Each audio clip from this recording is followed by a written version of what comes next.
Bonjour à tous et bienvenue dans cette nouvelle vidéo présentée par Alchimie MBS. Un nouveau type d'accessoire sorti de chez Robotique, la visseuse.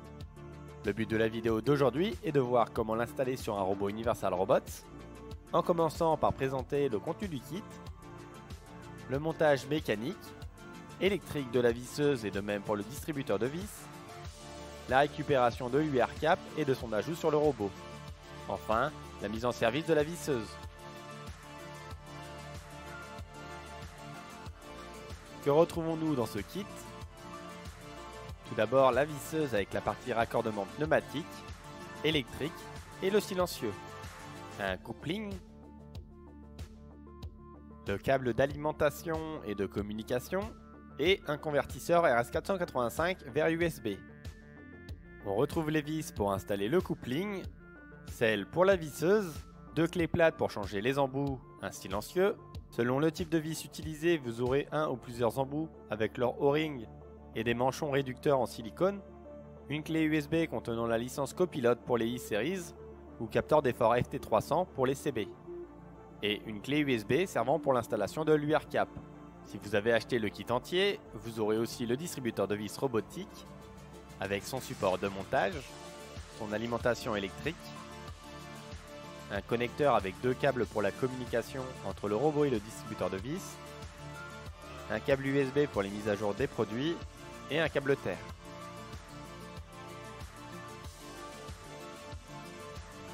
Alors avant de commencer, on va positionner le robot pour nous simplifier le montage à l'aide du bouton fonctionnement libre à l'arrière de l'écran tactile, puis placer le pion de centrage sur le robot et faire coïncider le coupling avec le pion de centrage.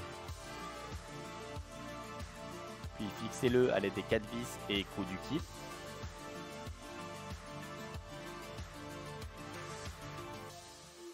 Ensuite, placez la visseuse sur le coupling et resserrez le tout.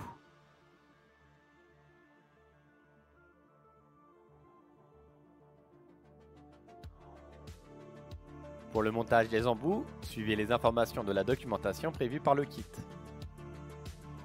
Retirez d'abord le cache de protection. Servez-vous des clés plates pour retirer du mandrin la bague.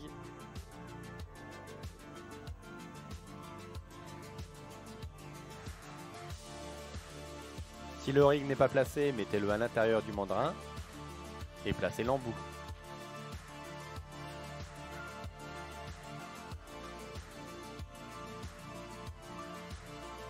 Puis replacez la bague en la resserrant correctement au couple recommandé.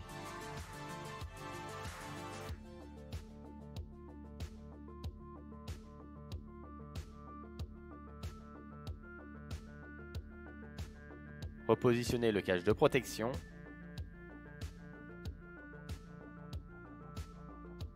Enfin, placez le manchon correspondant au type de vis. Pour que la vis soit correctement placée au niveau de l'embout et du manchon, il va falloir ajuster la position. Desserrez le cache de protection et utilisez la bague d'ajustement. Une fois que c'est fait, repositionnez le cache de protection.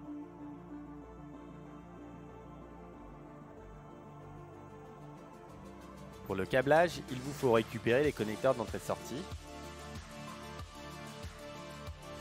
Connectez les fils blanc, vert et bleu sur le convertisseur RS485 comme ici. Et connectez le reste des fils rouge et noir et gris sur les connecteurs récupérés. De retour dans le contrôleur, branchez le câble USB sur le port correspondant.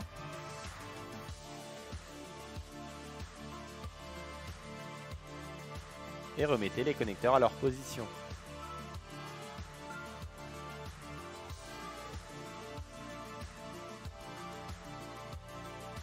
Profitez-en pour placer la clé licence copilote.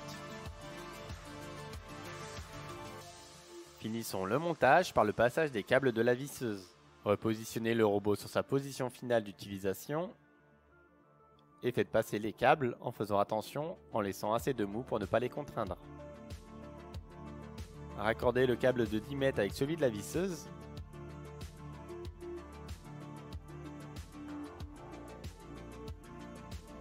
Et faites passer un tuyau d'air entre la visseuse et votre réseau d'alimentation d'air.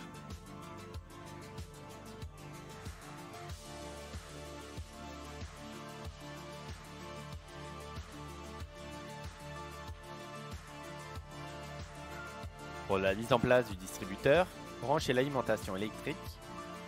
Connectez le câble de terre et le connecteur de communication d'entrée-sortie du distributeur.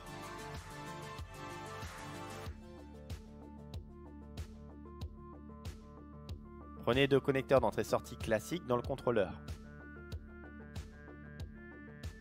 Connectez le fil bleu et marron sur l'une des entrées disponibles et le fil noir sur le 0 V. Et repositionnez les connecteurs.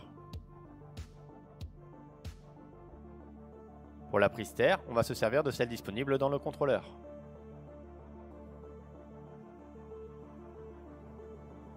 Enfin, mettez en tension le distributeur.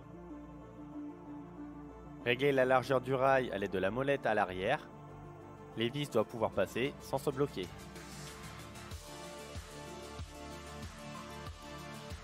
Faites de même avec la molette pour le balai.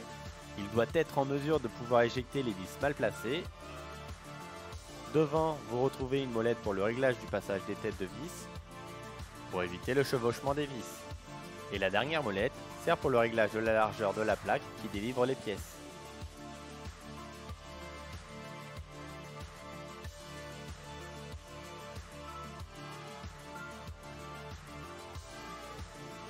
Dirigez-vous sur le site support de robotique pour récupérer les Ubercaps. Cliquez sur Soutien,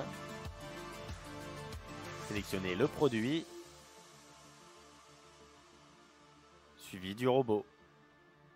Dans Documents, vous retrouvez le manuel, le Quick Start et le document répertoriant les différentes associations, vis, embouts et manchons. Dans Software, vous retrouvez l'URCap et les mises à jour des firmware, et enfin la documentation 3D. On retourne sur Software, URCaps, et on va ici télécharger l'URCap de la visseuse et de copilote. Une fois le téléchargement terminé, extrayez les archives des deux URCaps et placez-les dans la clé USB du kit.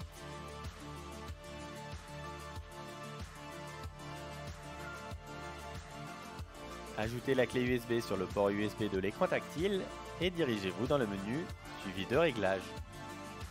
Ensuite, allez dans le menu Système, suivi d'URCaps. Pour ajouter l'URCap, cliquez sur le plus donnant accès au contenu des clés USB, sélectionnez l'URCap et faites ouvrir. Faire de même pour le second.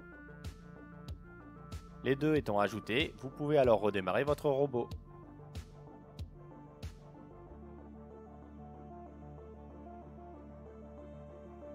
Commencez par aller sur l'installation du robot.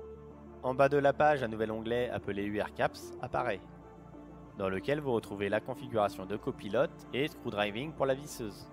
La visseuse n'étant pas activée, allez dans la barre d'outils UR+, et cliquez sur Activate.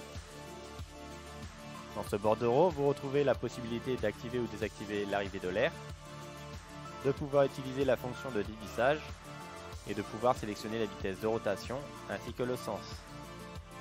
Alors ça c'était pour la visseuse, et pour utiliser en manuel le capteur d'effort, vous retrouvez l'Active Drive. Pour finir sur l'installation, dans Tools, vous pouvez tester l'aspiration de la pièce en restant appuyé sur Test Vacuum. La possibilité d'activer ou de désactiver la barre d'outils de la visseuse dans UR+, la possibilité de calibrer la visseuse, et enfin des informations sur celle-ci. Dans Programme, vous avez aussi un nouveau menu URCaps qui a été ajouté, dans lequel on va retrouver les fonctions pour le capteur d'effort et la visseuse. Si vous ne voulez pas utiliser toutes les fonctions de copilote, vous pouvez en désactiver certaines dans l'installation. En allant dans le copilote et en décochant les fonctions dans Visible Node. En enregistrant votre fichier d'installation et en redémarrant votre robot. Les deux fonctions qui vont m'intéresser sont Pick-Screw, dans lequel nous pouvons configurer les deux entrées que nous avions connectées précédemment venant du distributeur, cocher ou décocher Retry and Failure, qui signifie que si la vis n'est pas prise, de recommencer plusieurs essais, l'apprentissage de la position de prise sur le distributeur, le retour à la position de prise en cliquant sur Move to Pick Pose, et sur la position d'approche en cliquant sur Move to Approach, et tester le programme de prise de la vis sur le distributeur. Dans la partie Programme, on pourra insérer nos fonctions lorsque la vis est prise, et quand elle échoue, des messages informatifs apparaîtront selon l'échec. Et la fonction Drive Screw où vous pouvez configurer la condition d'arrêt du vissage, par exemple ici en atteignant un couple d'1 Nm, de sélectionner la vitesse de rotation et la force appliquée sur la vis. Vous pouvez utiliser l'apprentissage de la position à l'aide de Teach et Test pour l'exécuter dans la foulée.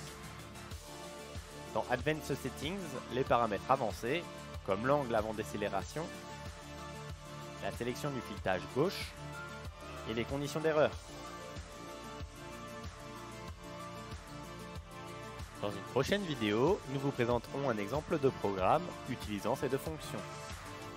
Merci d'avoir suivi cette vidéo, nous espérons qu'elle vous a plu. N'hésitez pas à nous suivre sur les réseaux sociaux et consulter notre site internet pour plus d'informations.